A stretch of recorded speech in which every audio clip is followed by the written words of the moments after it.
പലപ്പോഴും നമ്മൾ പറഞ്ഞു കേൾക്കുന്നൊരു സംഗതിയല്ലേ, മിക്കവാറും പേരൻസോ അല്ലെ ടീച്ചേഴ്സോ ഒക്കെയാണ് ഇത് പറയുക. അതായത് അവർ പറയുന്നതാണ്, നിങ്ങൾ എത്രത്തോളം ലക്കിയാണ് നിങ്ങൾക്ക് അറിയില്ല, ഇത്ര നല്ല പേരൻസിനെ, ഇത്ര സ്നേഹിക്കുന്ന സഹോദരങ്ങളെയും ഇത്ര നല്ല ടീച്ചേഴ്സിന് ഇത്ര നല്ല സൗകര്യങ്ങളും സ്കൂളൊക്കെ കിട്ടുന്നത് ഭയങ്കര ഭാഗ്യവാന്മാരാണ്, ഭാഗ്യവതികളാണ് നിങ്ങളെന്നൊക്കെ പറഞ്ഞ് നിങ്ങൾ കേട്ടിട്ടുണ്ടാവും. പക്ഷെ അപ്പോഴൊക്കെ നമുക്ക് എന്താ തോന്നുക, അത്ര വലിയതൊന്നും തോന്നാറില്ല അല്ലേ.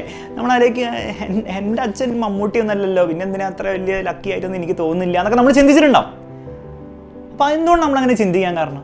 എൻ്റെ ഉത്തരം വളരെ സിമ്പിളാണ്. നമ്മുടെ ഇമാജിനേഷൻ സ്കില്ല് കുറച്ച് കുറവായതുകൊണ്ടാണ്. നമുക്ക് ഒരു 2 മിനിറ്റ് നിങ്ങൾ എനിക്കിതാ നമുക്കൊന്ന് ഇമാജിൻ ചെയ്ത് നോക്കാം. നിങ്ങൾ കണ്ണടച്ചിട്ട് ജസ്റ്റ് ഒന്ന് ഇമാജിൻ ചെയ്യും. ആഫ്രിക്കയിൽ ഒരു കുട്ടിയുണ്ട്, ആ കുട്ടിയുടെ പേര് കോഫി എന്നാണ്, KOFI. ആ കുട്ടി എല്ലാ ദിവസവും രാവിലെ അലാം കേട്ട് എണീക്കും. സ്കൂളിൽ പോകാൻ വേണ്ടിയിട്ടല്ല, ആഫ്രിക്കയിൽ മൈനുകളുണ്ട്, കൊബാൾട്ട് മൈൻ ഉണ്ട്. അപ്പോൾ അവിടെ പോയിട്ട് പണിയെടുക്കാൻ വേണ്ടിയിട്ട് അപ്പോൾ രാവിലെ എണീക്കും, അവിടേക്ക് നടക്കണം, കുറേ ടൂൾസൊക്കെ ആയിട്ട് നടക്കണം. അവിടെ പോയിട്ട് ഈ കൊബാൾട്ട് മൈനിൽ ഭയങ്കര പൊടിയും ഒച്ചയും ബഹളവും ഒക്കെ ആയിരിക്കും. രാവിലെ മുതൽ വൈകുന്നേരം വരെ പണിയെടുക്കണം. എന്തിനാണ് ഈ പണിയെടുക്കേണ്ടത്? കാരണം പണിയെടുത്തില്ലെങ്കിൽ കഴിക്കാൻ ഭക്ഷണം ഉണ്ടാവില്ല. ഒരു അനിയനുണ്ട്, അനിയന് ഭക്ഷണം കൊടുക്കാനും ഉണ്ടാവില്ല. അപ്പോൾ വൈകുന്നേരം വരെ പണിയെടുക്കണം. ഭയങ്കര പൊടിയാണ്, അതുകൊണ്ട് തന്നെ ഭയങ്കര ബുദ്ധിമുട്ടാണ്, ശ്വാസം വലിക്കാൻ ബുദ്ധിമുട്ടാണ്. പണിയെടുത്ത് കൈ മടുക്കുകയും ചെയ്യും. മാത്രമല്ല വീക്കെൻഡ്, ഹോളിഡേ എന്നുള്ള പരിപാടിയൊന്നുമില്ല, എല്ലാ ദിവസവും പണി തന്നെയാണ്. ഇത് ചെയ്താൽ എന്തെങ്കിലും പ്രത്യേകിച്ച് വലിയ സംഭവിക്കുമോ? ഒന്നുമില്ല. ഇത് ചെയ്താൽ മാത്രമേ ജീവിക്കാൻ പറ്റുള്ളൂ. ജസ്റ്റ് സർവൈവലിന് വേണ്ടി ചെയ്യുന്നതാണ്.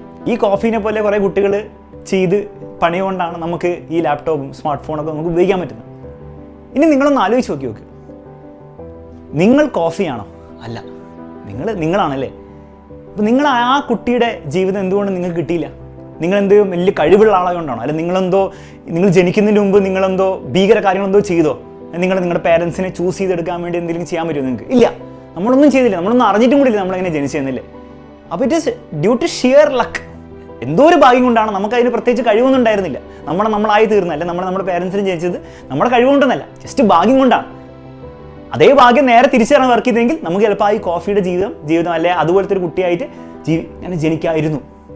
എങ്കിലും നമുക്ക് ഈ ഒരു ജീവിതം കിട്ടി. മാത്രമല്ല, നിങ്ങളൊന്ന് ആലോചിച്ച് നോക്ക്, ഞാനിപ്പോൾ കോഫീനോട് പോയി പറയുകയാണ്, നിങ്ങളുടെ ജീവിതം, നിങ്ങളുടെ ലൈഫുമായിട്ട് കോഫിയുടെ ലൈഫ് ട്രേഡ് ചെയ്യാൻ പറ്റും എന്ന് ഞാൻ കോഫിനോട് പറയുകയാണെങ്കിൽ കോഫി എത്രത്തോളം സന്തോഷിക്കും നിങ്ങൾക്കറിയോ? ആലോചിച്ച് നോക്കി, എത്രത്തോളം സന്തോഷിക്കുമായിരിക്കും. നിങ്ങളുടെ ഏറ്റവും വേസ്റ്റ് മൊമെൻറ്റിലാണ്, പരീക്ഷയിലൊക്കെ മാർക്ക് കുറവ് കിട്ടി, നിങ്ങളുടെ ടീച്ചേഴ്സും പേരൻസൊക്കെ നിങ്ങളെ ചീത്ത പറഞ്ഞ അടിയൊക്കെ കിട്ടി, അങ്ങനത്തെ അവസ്ഥയിലാണ് നിങ്ങൾ നിൽക്കുന്നതെങ്കിൽ പോലും കോഫി വളരെ സന്തോഷത്തോടെ കോഫിയുടെ ലൈഫ് നിങ്ങളുടെ ലൈഫുമായി ട്രേഡ് ചെയ്യാൻ റെഡിയാവും. അപ്പോൾ അത്രത്തോളം ഭാഗ്യമാണ്, അത്രത്തോളം ലക്കാണ് നിങ്ങൾക്ക് നിങ്ങളുടെ വേസ്റ്റ് മൊമെൻറ്റ്സിൽ പോലും നിങ്ങൾക്ക് ഉണ്ടാകാം. ഇനി ഞാൻ കോഫിയുടെ ഒരു എക്സാമ്പിൾ പറഞ്ഞെന്നുള്ളൂ. ഇതിനേക്കാളും മിസറബിൾ ആയിട്ടുള്ള ലൈഫ്സ് ലീഡ് ചെയ്യുന്ന പലരും നമ്മുടെ ലോകത്തുണ്ട്, നമ്മുടെ ചുറ്റുമുണ്ട്, നമ്മൾ കാണുന്നില്ല എന്ന് മാത്രമേ ഉള്ളൂ. ഇനി പോയിന്റ് വളരെ സിമ്പിളാണ് മക്കളെ. നിങ്ങൾക്കറിയാം, ഈ ലക്ക് ഉണ്ടായതുകൊണ്ട് പ്രത്യേകിച്ച് എന്തെങ്കിലും ഗുണമുണ്ടോ? ചെറിയൊരു ഗുണം ഉണ്ടാവും അല്ലേ. കാരണം ഈ ലോട്ടറിയൊക്കെ ജയിച്ച ആൾക്കാരുടെ നിങ്ങൾ കഥ കേട്ടിട്ടുണ്ടാവും. ചിലർ ആ ലോട്ടറി കിട്ടിയ പൈസ ഡബിളാക്കും, ട്രിപ്പിളാക്കും, എന്നിട്ട് അവരത് വേറെ ലെവലിലെത്തിക്കും. അതേസമയം ചിലർ ലോട്ടറി കിട്ടും, ഉള്ളതും കൂടെ പോവും, വീണ്ടും ആദ്യത്തെ അവസ്ഥയിലേക്ക് തന്നെ തിരിച്ചെത്തിയവരുണ്ട്. അപ്പോൾ നിങ്ങളുടെ ഈ ലോട്ടറി കൊണ്ട് നിങ്ങൾ എന്താ ചെയ്യാൻ പോകുന്നതെന്ന് എനിക്കറിയില്ല, പക്ഷെ നിങ്ങളുടെ ഒരു ചോയ്സാണത് എന്ന് എനിക്കറിയാം. ഏത് ചോയ്സാണ് നിങ്ങൾ എടുക്കുക എന്നുള്ള കാര്യം തീരുമാനിക്കുക. പറ്റുമെങ്കിൽ കമൻറ്റ് ബോക്സിൽ അറിയിക്കുക.